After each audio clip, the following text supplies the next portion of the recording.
I know. People are like, no volume, no volume. Okay, here we go. We have volume? We have volume. Welcome, Hello. everyone. Yes. Hi, Thank everybody. you. Let me get in camera here, in the shot. I just wanted to tell you something. Oh, boy. You're an amazing entertainer. Now, you know the inside of that. Everybody's going to wonder, you're an entertainer. Now, I could say it this way. You're an entertainer. Or I could say, you're an amazing entertainer. Which, what is that bad to be an entertainer? We're entertainers. No. Let's say that you put a smile on my face every day. Even if everything you said is wrong. Let's say we're total morons. Well, I'm going to say, let's say I'm a total moron. I'll put it on myself. I don't know anything about diving. I'm really just an idiot. yeah. But I still entertain and make people smile. Is that bad? Hi, Scuba Board. All right. Welcome, everyone. All over 100 viewers right now watching us live. We're here in the studio, and we figure we'll just hit go live and see what happens, answer some questions. And also remind Still no hat, Gus. Remind everyone that we have a meetup next year. DiveTalkMeetup.com. Please go check it out and come dive with us for a week. Can you tell them a little bit more about that? Because listen, this is going to be an amazing trip. I have dove. You have dove. Yes. Well, you dove. You took a trip without me there. I was supposed to be with you, but you encouraged me. I mean, I thought maybe we would share, our money. But Bon Air is amazing. The resort we're going to have is amazing. It's mellow diving. Imagine that I say, there's 100+ dive sites. Just go pick whatever you want. Amazing. It's all mellow shore diving. Yeah. You don't have to go deep. It's beautiful. We can all rotate and dive together. And we have amazing speakers. Right. The price is actually cheaper than the last meetup. I know, right? Every bit as nice of a resort. And in some ways, That's right. Right? I mean, really beautiful. Well, we doubled down on the things that really worked out on this year's meetup, and we got rid of the stuff that didn't work out, which would, it was pretty awesome. And, the same things that we had last year people love, the giveaways, they're coming back. The amazing speakers, they're coming back. And obviously the great diving. One of the things that we got this year is that people were kind of bummed out that there wasn't so much diving. We went diving in the morning, and then we had speakers in the afternoon, and some people went out at night, but not everyone because it was kind of extra. Since it's a serious conversation. So we now said unlimited diving. Why not? All day, every day. 24/7, by the way. Go. 12 dives a day, 20, whatever. So we would love you to go. It's in July. It's a great time of the year. The water is warm. We're all going to be with each other. We still have all the speakers. The food is amazing. The rooms are they're spectacular. Yes. This resort is looking to impress us. Isn't that amazing? So they want to make sure you are going to be very, very happy. Well, that's a pretty good situation to be in. I'm really excited about it. It's on our website. And that's why I put this on. I think better when I have this one on. This, by the way, is this not a work of art? Somebody made this for me. It's amazing. Look at it. I mean, people are already chiming in with questions. Some guy said, "What is your favorite cenote in Mexico to dive?" He's doing his cave diving class next week. Well, honestly, for me, it became the one that Robbie took us to. That's right. It did. It just was unbelievably spectacular. Yeah. It's amazing. There's crystal everywhere. Very, very few people that have been there. And how about that room when you come over the edge? Unbelievable. It's for those of you wondering what Woody's talking about is a dive that we did during our trip to Mexico. I'm sure you've seen those series where we went exploring in new cenotes. The last day of the trip, we didn't go exploring. We just went diving on a very, very exclusive cenote. We were guided by, and we should tell him about Robbie because he's amazing. Legendary cave explorer Robbie Schmittner. He took us to this VIP cenote that he has in the middle of the jungle.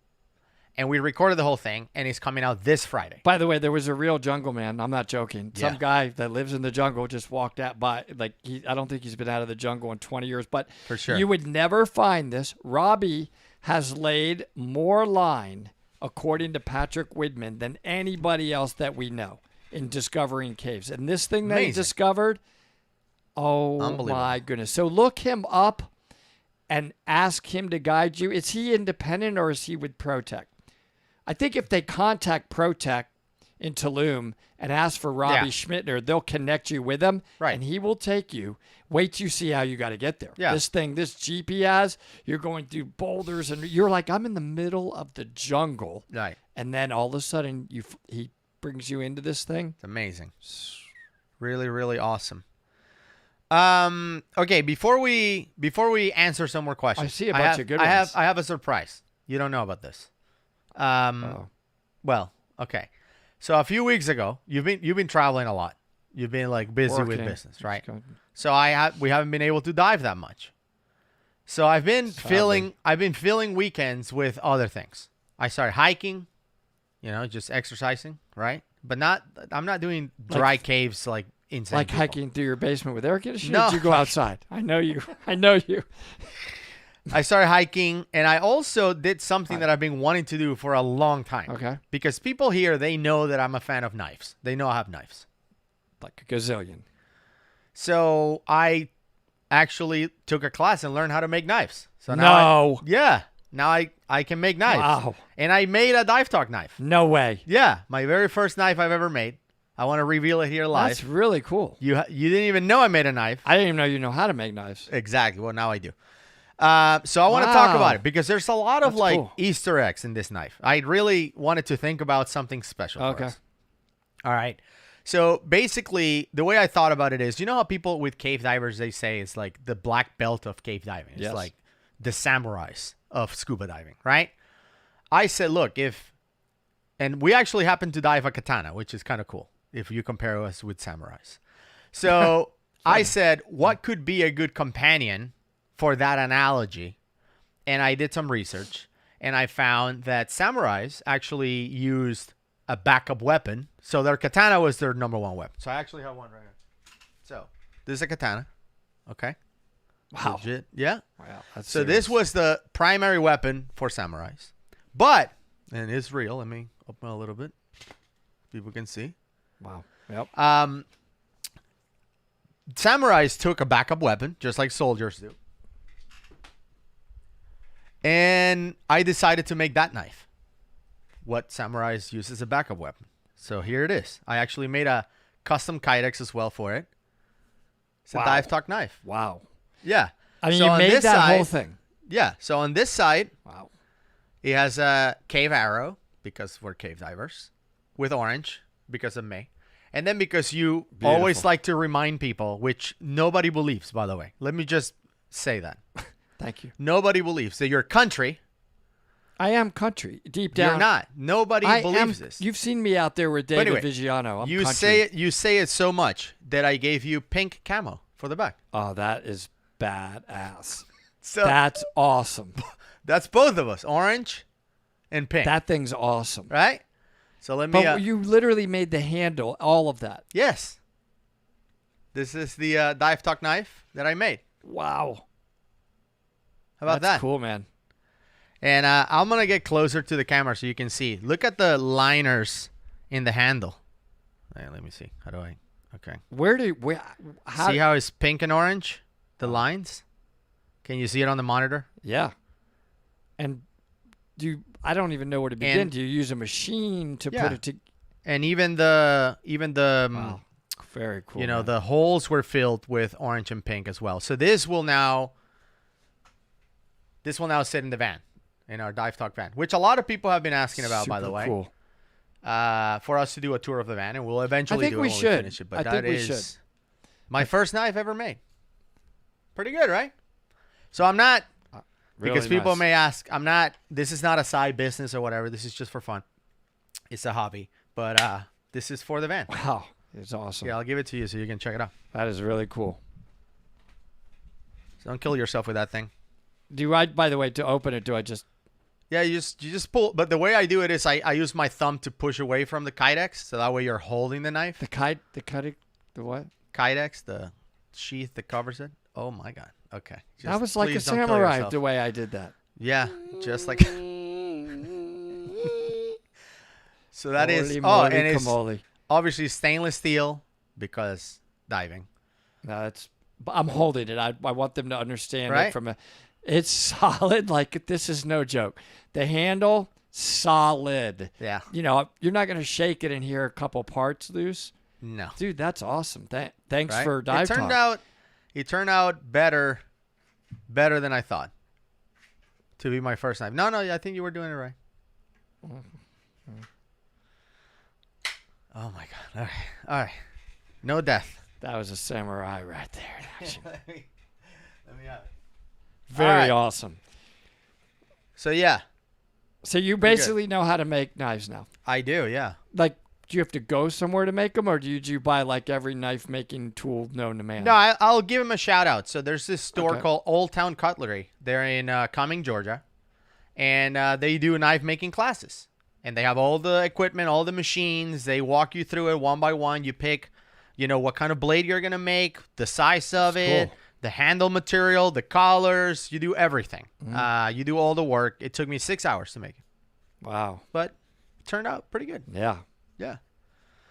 So, yeah, shout out to Lee, the owner of Old Town Cutlery, who helped me make this knife. And I might make some more in the future. Who knows? It's a fun hobby. But, yeah, it's just a hobby. Pretty cool. Really cool. Let's see. By the way, in all seriousness, I saw a really good question earlier. It said, what is better for buoyancy, a dry suit or a wetsuit? That's a good general question because they are 100% completely different. A dry suit has a purpose. If you want to be dry, you don't want to get cold, you use a dry suit. But you're able to balance a bubble inside of it. So it's amazing for buoyancy and trim because imagine in the side of the dry suit, I can move the bubble to exactly where I want by just slightly changing my body position. So if I want my feet to be a little bit feet up, I just move the bubble towards my feet and they're going to it's like somebody's up there holding your feet while you're diving. Where a wetsuit, it doesn't, you don't really have that. Your change in your body position in a wetsuit isn't really going to make a difference, right? You're going to be controlling your buoyancy purely through your breathing and maybe a little bit through your BC. Yeah, shout out to Dylan Fletcher for chiming in on this live stream. By the way, Dylan was an inspiration. Hold on, let me show this. This is I just noticed. I think. Yeah, I love Dylan my was an dry inspiration because this is the knife he made. suit. Oh, I remember that thing. All right. Also made a Kydex for it, Dylan, orange, since you're watching, and is also a Tanto knife. I'm sure. Way better than mine, obviously. Way Beautiful. better. All orange. It's awesome. Thank you for making it. Yeah, and thanks for still working on mine, Dylan. I know you are. I'm thinking he's probably working on it. I bought it. This is not. He didn't give me that. He used to make knives for a living. That's his job. Just let me know when mine's coming. No, I'm just kidding. That's awesome. And you love knives, so that's cool. That's cool. Hold on, my camera just died. All right. What's your highest level of certification? What happened with my camera? All right, you keep answering while I figure out what's going on with my camera. Technically, it would be a Neuromoxic CCR instructor.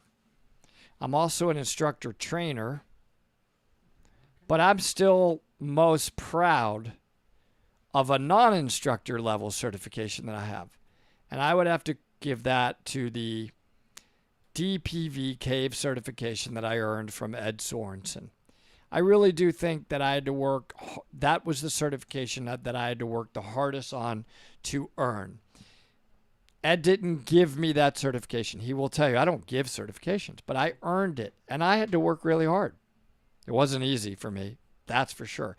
But I practiced, and Mehdi, who's one of their, I think is the lead instructor there at Cave Adventures, worked with me, and I spent like a whole week working, practicing, towing, stopping, doing line over and over. And then when I tested again with Ed, he saw a different person. But it took a lot of practice. So when you say the highest, I would have to call that, for me, the hardest one that I've ever done to earn. Yeah. My camera, by the way, where are you? Is dead for some reason. So audio really? only. Yeah. So it's the Woody Show today. I'm not saying that's better, but yeah. Almost, yeah, we are at almost 300 subscribers, by the way. That's 300,000, so yeah. cool. So For a thank you, lot of you everyone. guys have been with us since the very beginning. And I remember when we were unbelievably excited when we hit 1,000. Right. I do. I remember we're like, do you think we're going to get an award from YouTube? We're at 1,000. What? Yes. And then we just kept growing. And for some reason, this dive talk that we do seems to resonate with you all. You seem to enjoy it. We're real. Maybe it's because we really are entertaining. We're entertainers. But I hope, even all kidding aside, I hope through our entertainment that we do deliver at least some useful information. Yeah. And that we promote diver safety and environmental awareness. So I love Dive Talk. Yeah, it's awesome. What is the strangest thing that happened to you during a dive? I don't know. What's the strangest thing? I still, remind you of that time I had to rescue that one guy. Yeah. He would have been dead. He was like turtled upside down and panicking and way bigger than me. I'm going to call that the strangest thing for me. Yeah, I don't know what the strangest thing is. Well, okay. I'll say the strangest thing is a rock formation at that cenote in Mexico for the video coming out this Friday, but we didn't film it. And I'm kind of glad we didn't film it that one. because number one, I think it would have been X-rated. Like it's X-rated. All right. So probably we would have gone members only on that one. But that is the strangest thing. Like, it's hard to find things that really look like a human anatomy that close. It was scary, dude. Like, I thought it was like wax, figure. Like, it was perfect. Whoa. That's crazy. Yeah. So that was the strangest. Yeah. Emils. Yeah. Green from Latvia. For the awesome. super chat. Yeah, absolutely. Let's see. I don't want to say says, man or woman parts, but it was. You can tell. Was it made by underwater aliens? Come on, Dylan. Don't feed the fire, because this will go downhill quickly. Because there are underwater aliens. That's okay. But there are. I mean, I've seen them. By the way, I heard this joke about, speaking of aliens. So, you know how the pyramids in Egypt, The ones that the aliens helped build. There's people that question who built those pyramids. Well, they helped. They added more technology than we realized. Well, whatever. This where is they got it, I don't know. I don't want to steal the joke verbatim. I'm not gonna say I made it. But anyway, the joke is, you know how people question if the aliens helped the Egyptians build the pyramids, or the alien built them, but nobody questions who built the pyramids in Mexico. They're the hardest workers, dude. Like, nobody. Have you ever wondered, like, who built the pyramids in Mexico? Mexicans. No one thinks aliens helped. They're little. They're awesome. Mexican pyramids that were built by Mexicans. Because everybody knows that questions Mexicans don't need any help. They can build that stuff. Dude, they can build everything. Those guys, when they go to work, when you get a house framed, it's framed in a day by them. They work hard. Yeah. That's how they built their pyramids. They work hard. There is no. Do you guys use a pod to monitor? Yep, I use a transmitter to monitor my tank pressure. Pretty much exclusively now, as a matter of fact. I don't think I have any SPGs left. So a couple questions about Gus. As a Filipino, you should appreciate the difference. Yeah. So that's somebody brought up off the ranch. Matt he has a huge channel called Demolition Ranch, which I watch a lot. Cool. So, like, watching stuff being blown up, it's always fun. Oh, my camera just almost lost it, and I'm done. I don't know if they can hear me, but I don't have a camera. Yeah. Hello, everybody. Well, can you guys? And nope. No. Wait, they can hear you now. Dive Talk, we can still hear you. Okay, thank you. All right. Okay, sorry, I don't know. This is terrible. We've lost all technology here in the studio except for audio. So we're now a podcast. Exactly. Back to how we started, by the way. Back to Very first days where we just had a little tiny podcast. Yeah. Anyway, let's just this is going downhill. So let's just close it with a conversation about Matt. So Matt from Demolition Ranch, he bought a property or has a property, and he's found all these caves that are submerged. So they're, apparently he's looking for cave divers. So I left a message on the video. I didn't message Matt. I don't have his contact information, but I left a message and said, look, if you need cave divers, let us know. Okay, we can do it. Where is it? Texas. Cave diving in Texas. Why Very not? cool. Drive the van. Anyway, that video of the van is going to be amazing. A lot of people have asked. Wait till you see this thing. I know there's a couple more things still being installed. So Woody there's a screenshot of me. So they basically have that. And feel free to make that your iPhone screensaver. Yeah. I'm just saying a lot of people probably would This want is a that. good observation. We should come up with a course on how to successfully live stream. Yeah. We're doing such a good job. Yeah, thank you. You got to listen to us. Anyway, That's the next thank Udemy you. course. Thank you for joining us today. For watch, at least they got to see the knife, so that was good. Very cool knife. And we'll see you guys on the next one. Don't miss Friday's episode because it's epic. It's in Mexico and it's awesome. And I don't know who Amelia is, but she said that Frozen thing with me with the hat is cute. Yeah, I don't know about that, but I mean, my heart's moving a little faster just even hearing the name Amelia said that's cute. And like I said, feel free to use that as your screensaver. That's not okay. Thank you, everyone. We'll see you on the next one.